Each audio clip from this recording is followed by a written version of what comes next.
10th plus 12 ஒவ்வொரு ஆண்டும் தொடர்ந்து மாநில அளவில் பல சாதனைகளை புரிந்து வரும் நாமக்கல் குறிஞ்சி கல்வி நிறுவனங்களில் CBSE பாடத்திட்டத்தில் சீனியர் செகண்டரி பள்ளியாக தரம் உயர்த்தப்பட்டு IIT நீட் தேர்வுகளுக்கு பல வெற்றியாளர்களை உருவாக்கிய ஆசிரியர்களை முழு நேர ஆசிரியர்களாக பணியமர்த்தப்பட்டு தினம்தோறும் வகுப்புகள் நடைபெறும். குறிஞ்சி educational institution Kavettipatti Namakkal.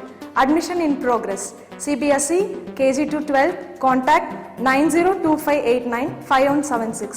Metric 6 to 12 contact 9344567484. For online admission log on to www.kurinjischoolnkl.in. So look here, this is the second video of the gravitation lesson. So see example number 6.1 numerical problem. So look at the question.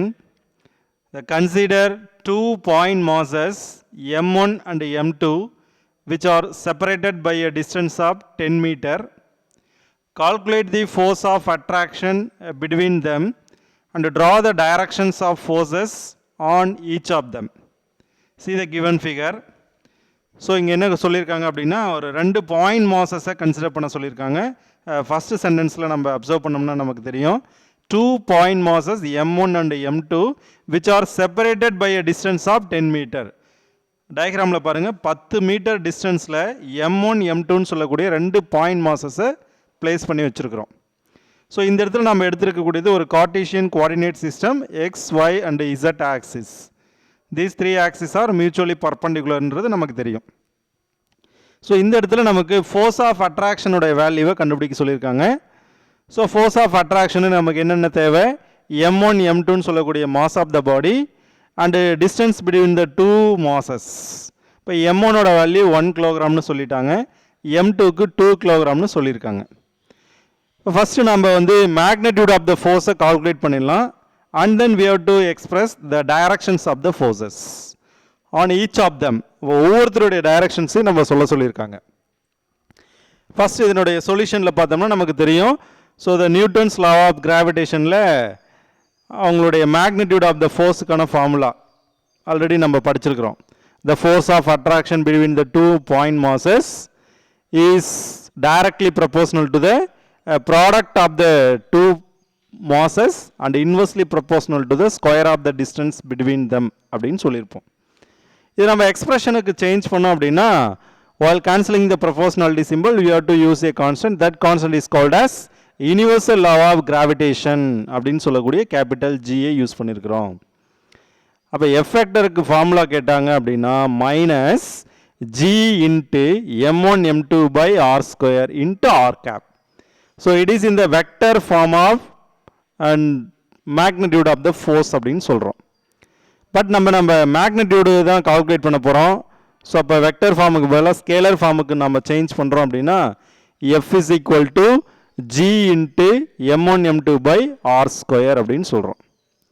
அப்போ இங்கே இருக்கக்கூடிய values நம்ம observe பண்ணுங்கள். Capital ஜியோட value நமக்கு என்னென்னு தெரியும், 6.67 into 10 to the power of minus 11 Newton meter square kilogram power minus 2. This is the value for the capital G. Capital G என்றது ஒரு கான்ஸ்டன்டான வேல்யூ. அந்த வேல்யூ நம்ம என்னன்னு சொல்லியிருக்கோம், 6.67 into 10 to the power of minus 11 அப்படின்னு சொல்லுவோம். அதனோட unit newton metre square kilogram power minus 2. And mass of the body m1 is equal to 1 kilogram, m2 equal to 2 kilogram. அப்போ 6.67 into 10 power minus 11 into 1 into 2 divided by the distance is 10 meter. So 10 square. So இந்த இடத்துல நம்ம என்ன செய்யலாம், 10 square அப்படின்னு சொல்லும்போது just 10 ஸ்கொயரை expand பண்ணும் பொழுது 10 to the power of 4 அப்படின்றது நமக்கு இந்த இடத்துல கொடுக்கும். அதர்வைஸ் 10 ஸ்கொயர் பிகம் as 100 அப்படின்னு சொல்லிடலாம். Simply we can call 100. அப்போ 100 அப்படின்றது 10 power plus 2 இல்லையா, அதை நியூமரேட்டரை கொண்டு போகும்போது 10 power minus 2 சேஞ்ச் ஆகும். அப்போ பவர் minus 13 கிடச்சிரும். அப்போ 2ஆல் 6.67 மல்டிப்ளை பண்ணோம்னா 2 into 6.67 become as 13.34 அப்படின்னு சொல்கிறோம். அப்போ the magnitude of the force F is equal to 13.34 into 10 to the power of minus 13 Newton அப்படின்னு சொல்லுவோம். அப்போ this is the magnitude of the force what they are asking அப்படின்றத conclude பண்ணலாம். Next பார்த்தோம் அப்படின்னா அவங்களுடைய டைரக்ஷன்ஸை நம்ம சொல்லியிருக்காங்க. இப்போ டைரக்ஷன் அப்படின்னு சொல்லும்போது let us consider the 2 point masses m1 and m2, and between the two masses the 10 meter distance is separated. அப்போ 10 மீட்டரில் நம்ம ஸ்ப்ளிட் பண்ணி வச்சுருக்கோம் அப்படின்னா இந்த m1 அப்படின்னு சொல்லக்கூடிய ஒரு பாயிண்ட் மாஸால் m2 மேலே ஒரு ஃபோர்ஸ் எக்ஸ்பீரியன்ஸ் ஆகும். அதே போல் m2ன்னு சொல்லக்கூடிய பாயிண்ட் மாஸால் m1 மேலேயும் ஒரு ஃபோர்ஸ் எக்ஸ்பீரியன்ஸ் ஆகும். அதை தான் நம்ம எப்படி எழுதுவோம் அப்படின்னா the force exerted on the body m2 due to the body m1, அதாவது m2 இன் மீது m1 ஆல் ஒரு ஃபோர்ஸ் எக்ஸ்பீரியன்ஸ் ஆயிருக்கு அப்படின்னு சொல்லலாம். அதை எப்படி ரீட் பண்ணலாம் அப்படின்னா force exerted, look at the diagram, force exerted on the body m2 due to the body m1. அப்போ என்ன சொல்ல வரோம், on the body 2 due to the body 1. அப்போ நம்ம எப்படி எழுதணும் அப்படின்னா F21 வெக்டார் அப்படின்னு சொல்லணும். ஸோ அதுதான் இங்கே எழுதியிருக்கோம் பாருங்க, F21 வெக்டார் அப்படின்னா இந்த ஏரோ மார்க் இப்படி கொடுக்கலாம், அதாவது ஒன்றால் இரண்டின் மீது அப்படின்னு சொல்லுவாங்க. Otherwise we can call the force exerted on the body m2 due to the body m1 அப்படின்னு ரீட் பண்ணுவோம். அப்போ அங்கே நமக்கு என்ன மேக்னிடியூட் கிடைக்கும், ஸோ அதே டிஸ்டன்ஸில் தான் ஸ்ப்ளிட் ஆகிருக்கு. ஸோ மேக்னிடியூடில் எந்த சேஞ்சஸும் இருக்காது. ஸோ அதை வந்து இங்கே டயக்ராமில் நம்ம எக்ஸ்பிரஸ் பண்ணியிருக்கோம் பாருங்கள், F12 வெக்டார் அப்படின்னு சொல்லியிருக்கிறோம். அதாவது இந்த M1ஆல் M2 மேலே ஒரு ஃபோர்ஸ் எக்ஸ்பீரியன்ஸ் ஆகிருக்கு. அப்போ M1ஆல் M2 மேலே ஒரு ஃபோர்ஸ் எக்ஸ்பீரியன்ஸ் ஆகிருக்கு அப்படின்னா ஸோ அதனுடைய டைரக்ஷன்ஸ் அப்படின்றது இங்கே கொடுத்துருக்கோம் பாருங்கள், F21 வெக்டார். ஸோ இது எப்படி இருக்குது, பேக்வர்ட் டைரக்ஷனில் ஆக்ட் ஆகிருக்கு. அதுவே F12 வெக்டார் பாருங்கள், இந்த இடத்துல என்ன சொல்லணும், the force exerted on the body 1 due to the body 2 அப்படின்னு படிக்கணும். அப்போ M2 ஆல தான் M1 மேலே ஒரு ஃபோர்ஸ் எக்ஸ்பீரியன்ஸ் ஆகிருக்கு. அப்போ அந்த ஃபோர்ஸ் நமக்கு என்ன இருக்கும், அதே மேக்னிடியூடு தான், 13.34 into 10 power minus 13. பட் இந்த இடத்துல நம்ம அவங்களோட யூனிட் வெக்டர் எக்ஸ்பிரஸ் பண்ணணும் இல்லையா. அப்போ யூனிட் வெக்டர் எக்ஸ்பிரஸ் பண்ணும் பொழுது ஸோ இந்த இடத்துல நமக்கு என்ன கொடுத்துருக்காங்க, அப்போ இங்கே ஆக்ட் ஆகக்கூடியது எந்த ஆக்சிஸ், அப்போ இந்த இடத்துல ரெண்டு ஃபோர்ஸஸ் எக்ஸ்பீரியன்ஸ் ஆகிருக்கு. அப்போ ஒன்று ஐ கேப், இன்னொன்று ஜே கேப். அப்போ ஐ கேப்போட வேல்யூ எப்போ ஜே கேப்க்கு ஈக்குவலாக இருக்கும் அப்படின்னு கேட்டால் இந்த 1/2. அதுவே ஆப்போசிட்டாக எப்போ இருக்கும் அப்படின்னா 2/1. அப்போ இதில் என்ன கன்க்ளூட் பண்ணலாம் அப்படின்னா ரெண்டு பேரோட மேக்னிடியூடும் சேமாக தான் இருக்குது. So the magnitudely same but directionally opposite. So according to the Newton's second law every action there is an equal and opposite reaction சொல்லுவோம் இல்லையா. ஸோ அந்த கான்செப்ட் வைஸ் நம்ம என்ன சொல்லலாம்னா F12 vector is numerically equal to minus F21 வெக்டார்னு சொல்லலாம். அப்போ எப்பெல்லாம் நமக்கு 1-2 வெக்டாரும் 2-1 வெக்டாரும் ஈக்குவலாக இருக்கோ அப்போ டைரக்ஷன் வைஸ் ஆப்போசிட்டாக இருக்கும். ஸோ அதனால தான் ஃபஸ்ட்டு டேர்ம் எழுதும்போது மைனஸ் ஜே கேப்னு போட்டிருக்கோம், செகண்ட் டேர்ம் எழுதும்போது ப்ளஸ் ஜே கேப்னு சொல்லியிருக்கிறோம். சரிங்களா.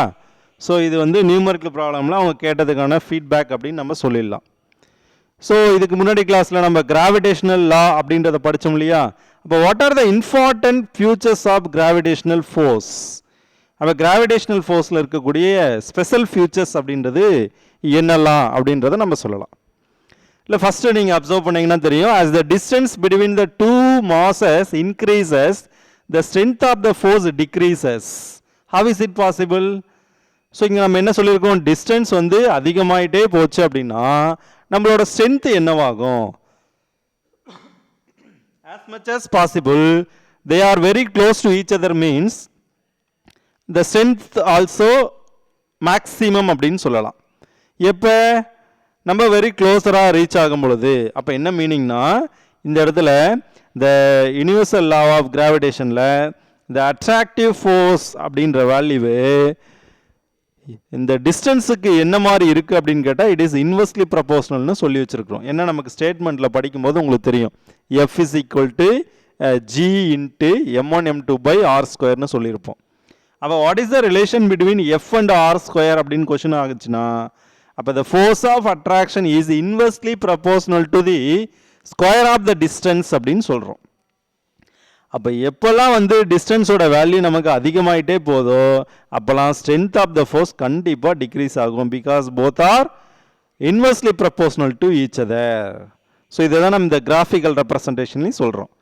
We are going to be taking a graph. We are drawing a graph. A graph is plotted between the distance and the magnitude of the force.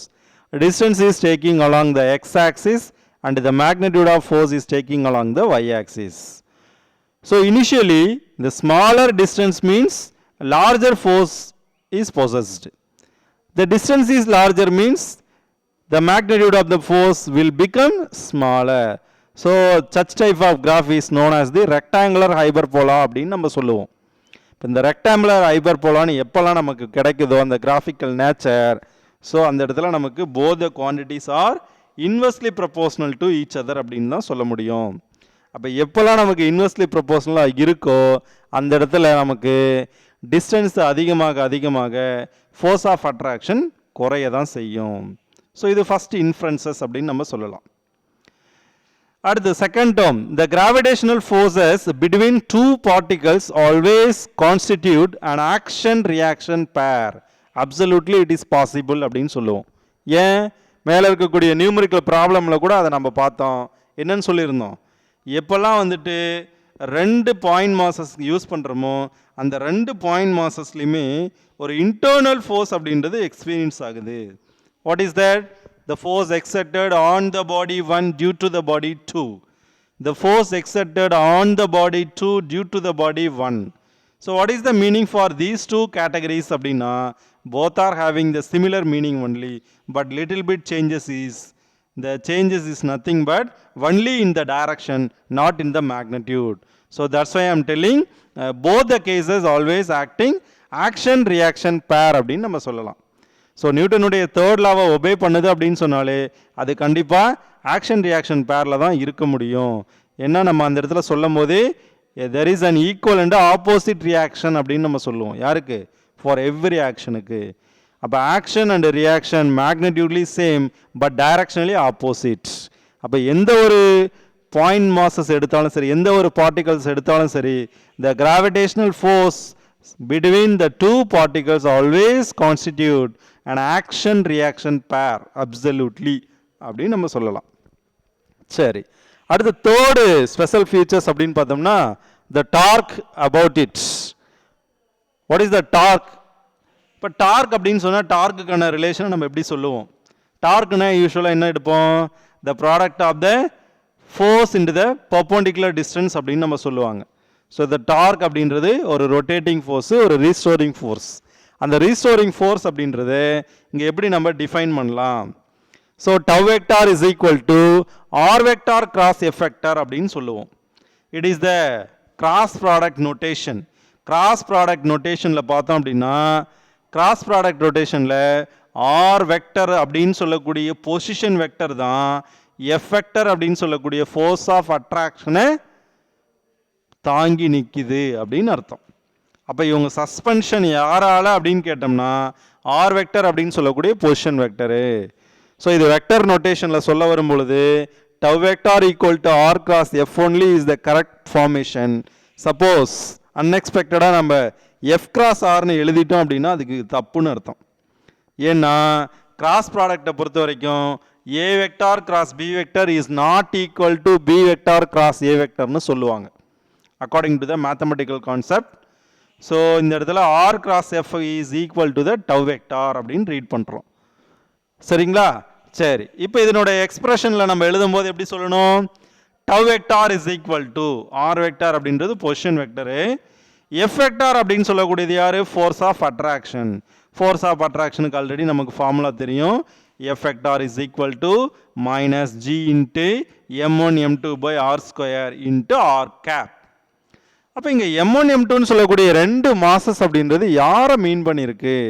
So அந்த மீனிங்காக நம்ம யாரை இங்கே use பண்ண போகிறோம் அப்படின்னா, one is the mass of the earth, ரெண்டாவது வந்து mass of the சன்னு. அப்போ sun and the earth are the two masses of the body. அப்போ டூ மாசஸ் ஆஃப் த பாடினா மாஸ் ஆஃப் த சன் ஒன்று, மாஸ் ஆஃப் த எர்த்து ரெண்டாவது.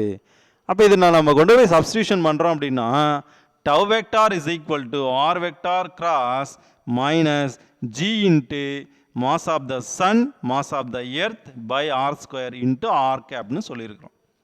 இப்போ இந்த இடத்துல இருக்கக்கூடிய ஆர் வெக்டார்னு சொல்லக்கூடிய பொசிஷன் வெக்டாருக்கு நம்ம வேல்யூ அப்ளை பண்ணலாம். ஆர் வெக்டார் அப்படின்னு சொன்னால் நம்ம என்ன இந்த இடத்துல பொசிஷன் வெக்டார்னு கொடுத்துருக்குறோம். எக்ஸ்ஐ ஒய்ஜே இசட்கே அப்படின்னா 3 டைமென்ஷனல் ஆக்சிஸில் நம்ம யூஸ் பண்ணுவோம். அதர்வைஸ் ஆர் வெக்டரோட வேல்யூவை யூனிட் வெக்டார்லேருந்து கொண்டு வந்தால் எப்படி எழுதணும்? யூனிட் வெக்டார்னு நம்ம படிச்சிருக்கோம் முன்னாடி லெசன்ஸில் கூட. A cap is equal to A vector by modulus of A வெக்டர்னு படிப்போம். ஸோ அது அப்படியே இன் டர்ம்ஸ் ஆஃப் ஆருக்கு சேஞ்ச் பண்ணுங்க. R cap is equal to R vector divided by modulus of R வெக்டர்னு இருக்கும். அப்போ modulus of R vector is equal to R, that is the magnitude of the position vector அப்படின்னு அர்த்தம். அப்போ அதிலிருந்து நமக்கு ஆர் வெக்டர் தேவைன்னா ஜஸ்ட் ரீஅரேஞ்ச் பண்ணும்போது கிராஸ் மல்டிப்ளை பண்ணோம் அப்படின்னா ஆர் வெக்டரை எப்படி எழுதலாம்? ஆர் இன்ட்டு ஆர் கேப்னு எழுதலாம். தேவைப்பட்டால் இந்த ஆர் ஆப்போசிட்டில் கொடுத்தோம் அப்படின்னா ஆர் வெக்டர் பை ஆர் யாருக்கு ஈக்குவலாக இருக்கும்? ஆர் கேப்புக்கு ஈக்குவலாக இருக்கும். அப்போ ஆர் வெக்டர் எந்த இடத்துல இருக்கோ அந்த இடத்துல நீங்கள் என்ன கொண்டு வந்து போய் கொடுக்க போகிறீங்க? Small R into R gap. அப்போ இந்த இடத்துக்கு பதிலாக ஆர் இன்ட்டு ஆர் கேப் அப்படின்னு நம்ம கொடுக்க போகிறோம். அப்போ ஆல்ரெடி இந்த இடத்துல ஒரு ஆர் கேப் நீங்கள் அப்ளை பண்ண போகிறீங்க. ஏற்கனவே இங்கே ஒரு ஆர் கேப் இருக்குது. ஆர் கிராஸ் ஆரை என்னன்னு சொல்லுவோம்? R cross R definitely equal to 0. So 0 into anything 0. So the torque tau is equal to 0ன்னு கிடைக்கும். ஸோ கிராஸ் ப்ராடக்டை பொறுத்த வரைக்கும் ஐ கிராஸ் ஐயோட வேல்யூ, ஜே கிராஸ் ஜேயோட வேல்யூ, கே கிராஸ் கேயோட வேல்யூ எல்லாமே 0 தான். அதுவே ஐ கிராஸ் ஜே அப்படின்னு வந்ததுன்னா கே கேப் அப்படின்னு நமக்கு சொல்லுவாங்க. பட் இந்த இடத்துல நமக்கு ஆர் கிராஸ் ஆரோட வேல்யூ 0. அப்போ 0 into anything 0. So the torque tau is equal to 0 அப்படின்னு சொல்லிடுறோம். பட் நமக்கு தெரியும் இந்த torque is nothing but rate of change of angular momentum அப்படின்னு படிப்போம். dl by dt is equal to tau. அப்போ dl by dt எப்படி படிக்கலாம்? Rate of change of angular momentum. அந்த rate of change of angular மொமெண்டோட value torque equal. அப்போ டார்க்கோட value 0வாக இருக்கும் பட்சத்தில் the rate of change of angular momentum also 0 அப்படின்னு நம்ம அசியூம் பண்ணலாம். சரிங்களா? ஸோ இதுக்கு அடுத்த ஒரு important special features according to the gravitational force.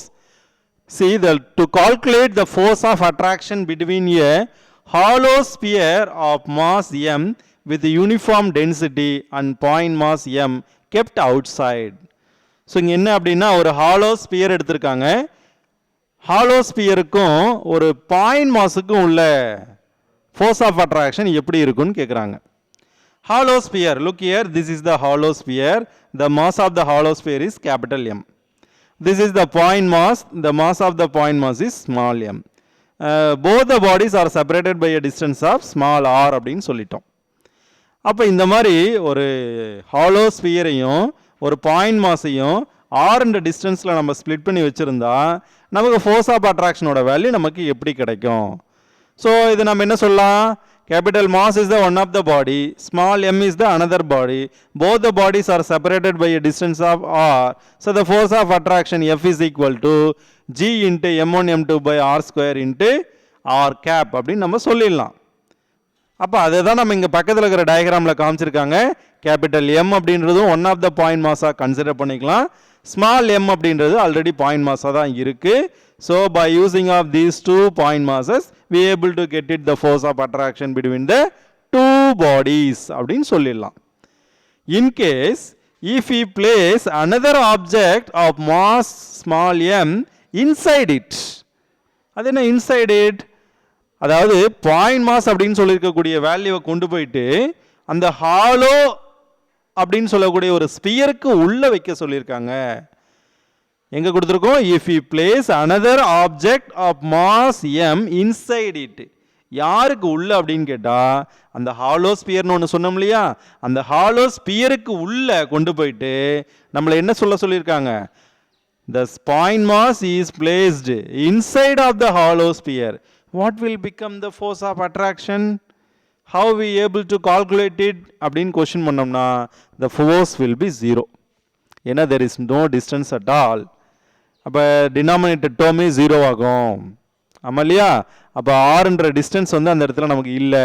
So the force of attraction will be 0 அப்படின்னு நம்ம சொல்லிடலாம். ஏன்னா நமக்கு வந்து அந்த இடத்துல ஸ்பிளிட்டிங்கே நம்மளால் கொடுக்க முடியல. ஏன்னா ரெண்டுமே எங்கே இருக்குது, உள்ளுக்குள்ளே இருக்குது. அப்போ உள்ளே இருக்கும்போது நம்மளால் அந்த இடத்துல டிஸ்டன்ஸை ஸ்பெசிஃபை பண்ணவே முடியாது. ஏன்னா ரெண்டு பேருமே எங்கே தான் இருக்காங்க, ஸோ ஒன்றுக்குள்ளே ஒன்றா அங்கே வச்சுருக்குறோம். அப்போ அந்த இடத்துல என்ன இருக்காது, நமக்கு ஃபோர்ஸ் ஆஃப் அட்ராக்ஷன் அப்படின்றது இருக்காது. அட்ராக்ஷன் ஒன்று நடக்கணும்னு சொன்னாலே we have to placing at least minimum distance, at least minimum டிஸ்டன்ஸ்லையாவது நம்ம என்ன பண்ணணும், அவங்கள வந்து பிளேஸ் பண்ணணும். சரிங்களா? இப்போ நெக்ஸ்ட் நம்ம பார்க்க போகிறது நியூட்டன்ஸ் இன்வர்ஸ் ஸ்கொயர் லா.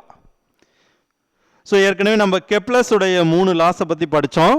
அதுக்கு அடுத்த டாப்பிக்கை இப்போ நம்ம பார்க்குறதா நியூட்டன்ஸ் உடைய இன்வர்ஸ் ஸ்கொயர் லா. அப்போ இன்வர்ஸ் ஸ்கொயர் லாவில் நம்ம என்ன கால்குலேட் பண்ண போகிறோம்? So by using of the Newton inverse square law we are going to be calculating the magnitude of the force. Here also we are calculating magnitude of the force only. Let us consider the circular orbit of radius r. அதாவது ஒரு circular ஆர்பிட்டை நம்ம consider பண்ணுறோம். அந்த circular ஆர்பிட்டில் நம்ம வந்து ஒரு object அப்படின்னு சொல்லக்கூடிய ஒரு பிளானெட்டை நம்ம ட்ரீட் பண்ணாலும் சரி, அந்த பிளானெட்டை நம்ம ட்ரீட் பண்ணிக்கிட்டு அந்த பிளானெட் வந்து நமக்கு ரிவால்வ் ஆகிட்டுருக்கு. Let us consider an object. The object is what ever it may be, எதை வேணாலும் எடுக்கலாம். ஸோ அந்த இடத்துல நம்ம வந்து ஒரு ரிவால்வேஷன், ஒரு ரொட்டேஷன் நம்ம கொடுக்குறோம் அப்படின்னா அந்த ரொட்டேஷனில் நமக்கு கிடைக்கக்கூடிய மேக்னிடியூட் ஆஃப் த ஃபோர்ஸ் என்னவாக இருக்கும்? ஆக்சுவலி இந்த மாதிரி இருந்தாலே நம்ம சொல்லிடுவோம் the circular nature of the path அப்படின்னு சொன்னாலே it is able to providing necessary centripetal force அப்படின்னு சொல்லுவோம். What is that? Necessary centripetal force. அப்போ சென்ட்ரிபிடல் ஃபோர்ஸுக்கு என்ன ஃபார்முலா? எஃப்சிபி அப்படின்னு சொல்லுவோம் இல்லையா? FCP is equal to MV square by R அப்படின்னு சொல்லுவாங்க. அப்போ M is the mass of the body, V square by R is the acceleration of the body அப்படின்னு எடுப்போம். ஸோ அதை தான் இங்கே டயக்ராமில் நம்ம காமிச்சிருக்கோம் பாருங்க. Here A is equal to minus V square by R. So according to the centripetal acceleration ACP is equal to minus V square by R. This is nothing but centripetal acceleration. அப்போ how much amount of the speed, how much amount of the velocity is taking to travel one revolution, one complete ரெவல்யூஷனை நம்ம வந்து rotate பண்ணுறதுக்கு எவ்வளோ speed எடுத்திருப்போம், எவ்வளோ velocity எடுத்திருப்போம் அப்படின்னு கேட்டாங்கன்னா பாருங்கள். ஸோ இந்த இடத்துல நம்ம மென்ஷன் பண்ணும்பொழுது வெலாசிட்டின்னு சொன்னாலே டிஸ்பிளேஸ்மெண்ட் பை டைம் அப்படின்னு சொல்லுவோம். டிஸ்பிளேஸ்மெண்ட் அப்படின்னா what is the circumference of the circular path? 2πr. அப்போ v is equal to X by T. X is nothing but 2πr here. அப்போ வியோட value 2πr by T. So இதை வந்து equation number 2ன்னு வச்சுக்குவோம். அப்போ substituting the value of 2 in equation number 1. அப்போ பாருங்கள், T is the period of revolution of the பிளானட்னு சொல்கிறோம். 2 கொண்டு போயிட்டு ஃபஸ்ட் ஈக்குவேஷனை சப்ஸ்டியூட் பண்ணோம்னா ACP centripetal acceleration is equal to minus V square by R இல்லையா? வியோட வேல்யூ என்ன? 2πr by T the whole square by R. So numerator expand பண்ணோம்னா 4π ஸ்கொயர், அதே போல் R square by T square அப்படின்னு கிடச்சிருக்கோம். இந்த மேலே இருக்கக்கூடிய ஆர் ஸ்கொயரில் டினாமினேட்டரில் இருக்க ஆர் கேன்சல் ஆகிடுச்சுன்னா அப்போ minus 4π square R by T ஸ்கொயர்னு கிடச்சிரும். ஸோ இப்போ நம்ம கால்குலேட் பண்ணது சென்ட்ரிபிடல் ஆக்சலரேஷன் சொல்லக்கூடிய ACP. Substituting the above value in Newton's second law. Newton second law என்ன சொல்லுவோம்? F equal to MA. அப்போ எஃப் ஈக்குவல் டு எம்ஏ அப்படின்னா F is equal to M into ACP. What is the value of m? Is always m only. ACP is minus 4π square r by t square. So ரெண்டுத்தையும் combine பண்ணோம்னா 4π square mr by t square. So இதுதான் நமக்கு கிடைச்ச magnitude of the force according to the Newton's second law. But இந்த இடத்துல நம்ம கம்பேரிசனுக்கு கொடுக்குறோம் எங்கே அப்படின்னா நியூட்டன் இன்வர்ஸ் ஸ்கொயர் லாவை இன் டேர்ம்ஸ் ஆஃப் த கெப்லரில் கொண்டு போய் அப்ளை பண்ணால் என்னவா இருக்கும்? கெப்லர்ஸ் உடைய தேர்ட் லாவில் நம்ம சொல்லுவோம் the square of the period of revolution is directly proportional to the cubic value of the radius அப்படின்னு சொல்லியிருப்போம். ஸோ அதை தான் நம்ம எப்படி எழுதியிருக்கோன்னா r cube by t square equal to k is nothing but a constant அப்படின்னு சொல்லுவோம். r cube by t square is equal to a constant. So இதில் நம்மளோட கன்வீன்ட்டுக்காக என்ன பண்ணுறோம் அப்படின்னா, ஏன்னா இந்த எஃபோட வேல்யூவில் r by t ஸ்கொயரோட வேல்யூவை நம்ம ரீப்ளேஸ் பண்ணலாம். எப்படி? இங்கே இருக்குது பாருங்கள், ஆர் கியூப் எப்படி பிரிப்பீங்க? ஆர் இன்ட்டு ஆர் ஸ்கொயர் அப்படின்னு பிரிக்கலாம். அப்போ நியூமரேட்டரில் இருக்கக்கூடிய ஒரு ஆரும் டினாமினேட்டர் இருக்கக்கூடிய டி ஸ்கொயரையும் எழுதும்போது R by T square into R square equal to கேன்னு கிடைக்கும். அப்போ R by T square equal to K by R ஸ்கொயர்னு எழுதிடலாமா? இங்கே நியூமரேட்டரில் இருக்கக்கூடிய ஆர் ஸ்கொயர் அந்த பக்கம் வந்ததுன்னா டினாமினேட்டருக்கு வந்துடும். அப்போ எந்த இடத்துல ஆர் பை டி ஸ்கொயர் இருக்கோ அங்கே நீங்கள் என்ன அப்ளை பண்ணலாம்? K by R square. Look here, F is equal to minus 4 by square M as it is. அப்போ ஆர் பை டி ஸ்கொயருக்கு பதிலாக கே பை ஆர் ஸ்கொயரை அப்ளை பண்ணிட்டோம். therefore f is equal to minus 4 pi square into mk by r square. Here the negative sign indicates that the force will be attraction only and always acting towards to the center அப்படின்னு அர்த்தம். சரி, இப்போ இந்த இடத்துல இருக்கக்கூடிய constant டேர்மை நம்ம வந்து நெக்லெக்ட் பண்ணுறோம் அப்படின்னா எப்படி எழுதலாம்? 4 பை ஸ்கொயர் இன்ட்டு கே இருக்கு இல்லையா, இந்த வேல்யூ நம்ம என்னவா எடுக்க போகிறோம் அப்படின்னா capital G into capital M. Here capital G is the universal law of gravitation, capital M is the mass of the sun அப்படின்னு நம்ம சொல்லியிருக்கிறோம். So finally we conclude that F is equal to minus capital G capital M small m by r square. So this is the magnitude of the force from the Newton inverse square law.